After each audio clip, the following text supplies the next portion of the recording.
दोस्तों, क्या आप भी क्लास 10 के छात्र हैं और बोर्ड एग्जाम की चिंता आपको भी सता रही है? तो सिर्फ और सिर्फ आपके डिमांड पर हम लेकर आ गए हैं क्लास 10 के साइंस सब्जेक्ट का 10 बहुत ही महत्वपूर्ण प्रश्न जो इस बार के बोर्ड एग्जाम में 99.99% आने की प्रबल संभावना है। ऐसा मैं क्यों कह रहा हूं, ये आप सवाल को देखकर समझ सकते हैं। तो नमस्कार साथियों, मैं मनीष कुमार स्वागत करता हूं आपके अपने YouTube चैनल शर्मा स्टडी में। तो आइए दोस्तों, मेरा पहला प्रश्न है, प्रकाश का परावर्तन क्या है, इसके कितने नियम हैं? जो 2025 बोर्ड एग्जाम के लिए मोस्ट वेरी इंपॉर्टेंट प्रश्न है। तो आइए सबसे पहले हम समझते हैं प्रकाश का परावर्तन क्या है। इसको समझने के लिए हमने यहाँ पर पहले से एक रे डायग्राम खींच रखा है। तो इस रे डायग्राम के माध्यम से हम समझते हैं प्रकाश का परावर्तन क्या है।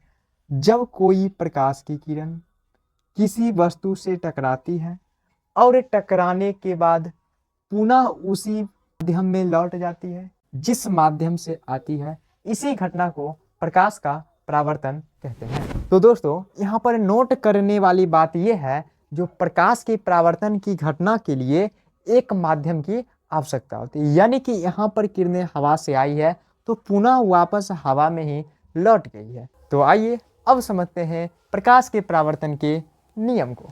तो आइए मेरे प्यारों, इसके नियम को समझने से पहले कुछ इंपॉर्टेंट टर्म को समझते हैं। तो आइए सबसे पहले उसे समझते हैं, फिर समझेंगे प्रकाश के परावर्तन के नियम को। तो मेरे प्यारों, प्रकाश के परावर्तन की घटना में जो किरणें आ रही होती है उस किरण को आपतित किरण कहते हैं, और ये किरणें वस्तु के जिस बिंदु से टकराती है उस बिंदु को आपतन बिंदु कहते हैं, और आपतन बिंदु से टकराने के बाद आपतित किरण परावर्तित हो जाती है, उस किरण को परावर्तित किरण कहते हैं। एवं अभिलंब और आपतित किरण के बीच बने कोण को आपतन कोण कहते हैं, तथा अभिलंब और परावर्तित किरण के बीच बने कोण को परावर्तन कोण कहते हैं। आपतन कोण को इंग्लिश में इंसिडेंट एंगल बोलते हैं, इसलिए इसे एंगल आई से सूचित करते हैं, तथा परावर्तन कोण को इंग्लिश में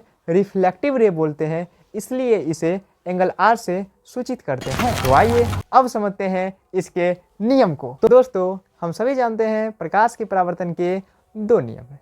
पहला नियम, आपतित किरण, परावर्तित किरण और आपतन बिंदु पर खींचा गया अभिलंब तीनों एक ही तल में होते हैं। और हमारा दूसरा नियम है, आपतन का कोण परावर्तन के कोण के बराबर होते हैं।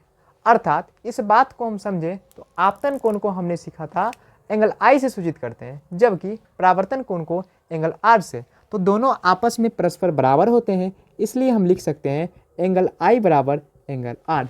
अर्थात जितना डिग्री मान आपतन का कोण का होगा उतना ही परावर्तन कोण का होगा। अब तक हमने जो पढ़ा है इसको नोट कर देते हैं, आप फटाफट इसका स्क्रीनशॉट ले लीजिए।